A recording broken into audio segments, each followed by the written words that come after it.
And now please welcome Norma to our virtual Zoom pulpit. Thank you, Pastor.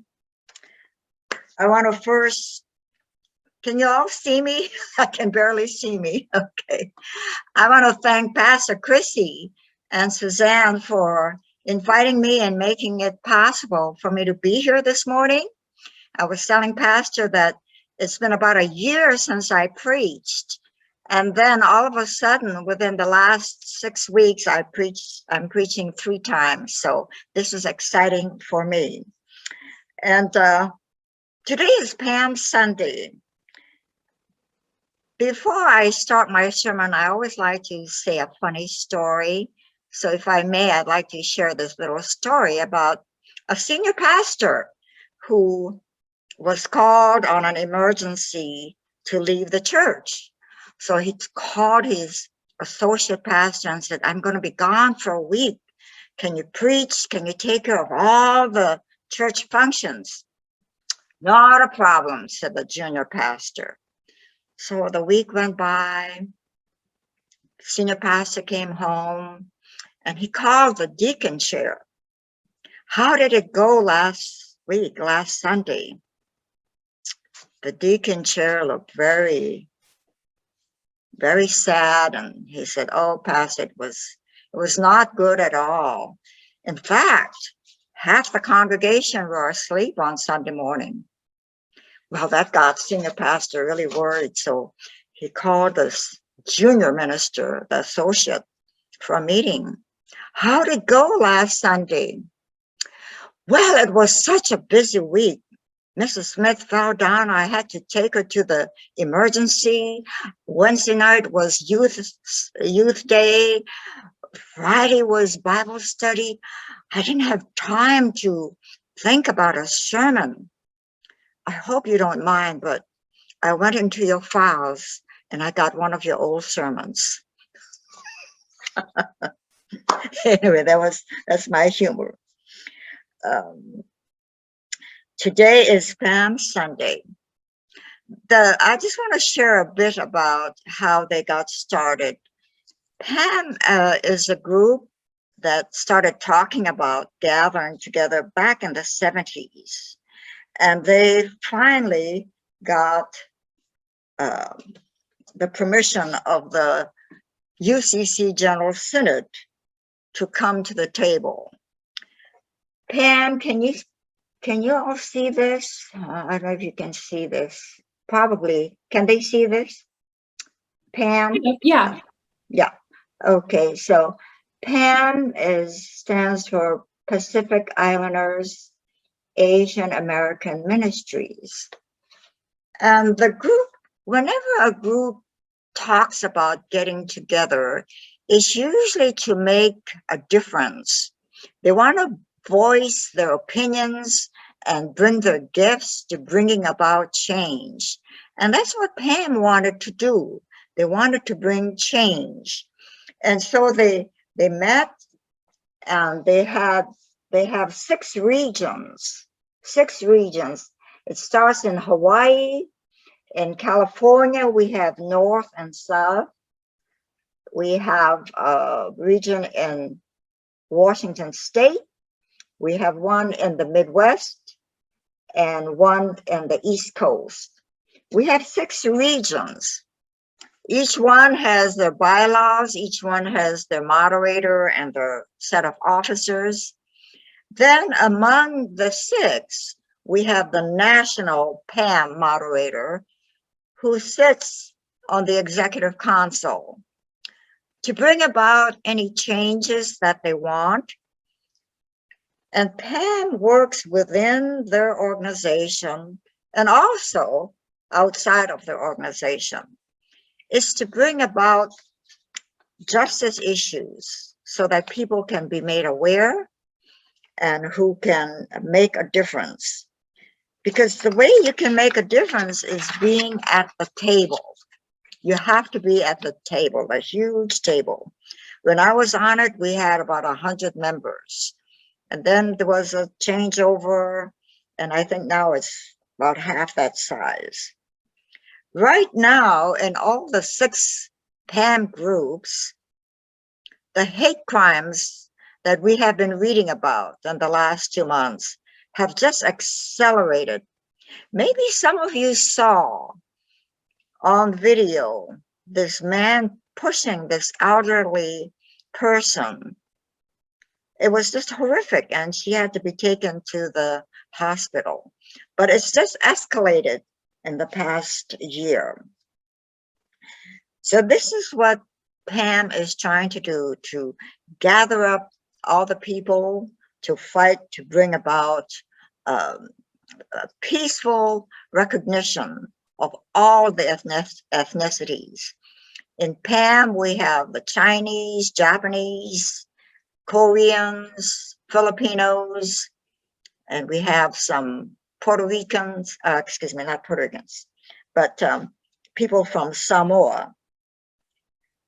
But anyway, that is what Pam is all about, to bring justice and peace with a new voice.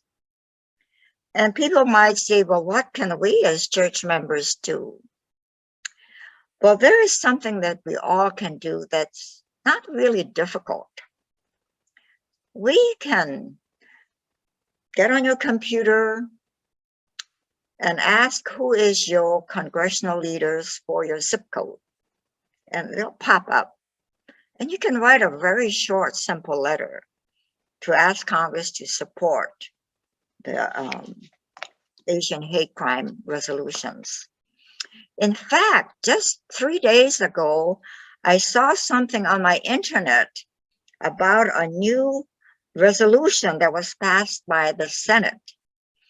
I was surprised because I listened to the news morning and night. I subscribed to the Wall Street Journal and the San Diego Union Tribune, and there was nothing about it. But this was very important. The Senate passed a bill. It's a Justice Department to form a bill to create a Justice Department focusing on the issue of anti-hate crimes. And the lead sponsor was Senator Mazie Hirono, who is from Hawaii. So this is important what they're doing. And that's what we as church members can do. It doesn't take any money. It just takes us getting on the computer. And that will help us get new resolutions, because it's got to stop. After George Floyd, it just sort of escalated. And we as conscientious Christians, we have to do our part. And so today I've always been a lectionary preacher. I'm going to switch into Acts 4 that was read so wonderfully. We see in Acts 4 the gathering of all the Israeli leaders, Annas, Caiaphas. They're gathering to find out who healed this sick man. There's St. Peter and John speaks up. He says, the stone that you builders rejected has now become the cornerstone, the cornerstone. If you are a contractor, you would know instantly what is a cornerstone. Webster's dictionary says that the cornerstone is the main part of the building. Sometimes it's laid down with a lot of ceremony, but it is the strongest part of a building. And now we hear Peter describing Jesus as our cornerstone. Many people have found Jesus to be their cornerstone, and others are still looking. And I'm excited for those who are still looking, because there's so much to learn. And even those who have already found their cornerstone, we are learning every day. But what is all this about? Is this a religion that will change your life or my life? When my grandfathers came from my mother and father's side, they were non-practicing Buddhists from Japan. Many immigrants came to Hawaii in the year about 1835. They all came as legal immigrants to work on the sugar plantations. They came from China, Japan, Korea, Philippines. They came from Portugal. Some came from other areas. But those were the main groups.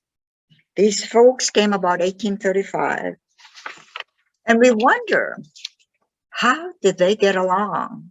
Because each ethnicity has its own culture, their own food, their own music. It's wonderful. It's wonderful. So we wonder, how did they get along? I will tell you, there were fights and horrific things happened. They lived in camps. We call them camps. The Japanese camp, the Chinese camp, every camp. And they were always clashing with each other. And one night, there was a huge fire. A camp almost burned down. The plantation managers and the Christian ministers, they got together because they were at a point where it was just a horrific thing to bring down. What can they do to put a stop? The two groups, all the plantation managers, all the Christian ministers came together. They came up with an edict. If there is one more racist event, the troublemakers will be sent back to their native land. They will never be able to come back to Hawaii. Was that an effective plan? Was this edict strong enough to make them realize the fighting was to no avail? People are unpredictable. How would they respond? They responded in a wonderful way. The fighting stopped. The people learned to work together. World War II brought many changes. Pearl Harbor on December 7th, 1941. World War II, and all the Japanese soldiers volunteered to form the 442nd Battalion. When they came home, many of them went on to colleges under the GI Bill. Things changed. We saw Hawaii evolving. They were moving on to become part of the 50th state. Everything takes time. 1835, when the first immigrants came, to 1959, the year of the statehood. It takes time. Today, in the Hawaii Conference, we have approximately 130 churches. When the missionaries came in 1850, there were no Christians. But we can see over time how remarkable the missionary work was to the expansion of Christianity. So as St. Peter said 2,000 years ago, there is no one greater than Jesus. So at a time and place where we are talking about Acts 4, Jesus is the cornerstone, and many of us want to become that cornerstone. So how can we become the cornerstone? I have a very simple lesson. It's the 4-letter word love, L-O-V-E. It's very simple. Does it take a week, 90 days? It could take 90 days, it could take 2 years, it could take decades. But the good thing about it is, as long as we plod for God, that is the key. So let me go quickly in 3 minutes. L is to learn. To learn the Old and New Testament because they are interrelated. Number 2 is to obey. Obey the Gospels. That is the good news from Jesus. And what are the Gospels? Matthew, Mark, Luke, and John. Because when you do L, when you learn, and when you obey, you become victorious. You become victorious because in your heart, you are learning what Jesus wants. And the 4th one is E. Embrace in your heart, mind, and soul all the people in your spectrum, your family, your community, people that you work with, that you integrate with. And when you travel, people all over the world. And so, like I said, it's not going to be instant. It took me a long time for my faith.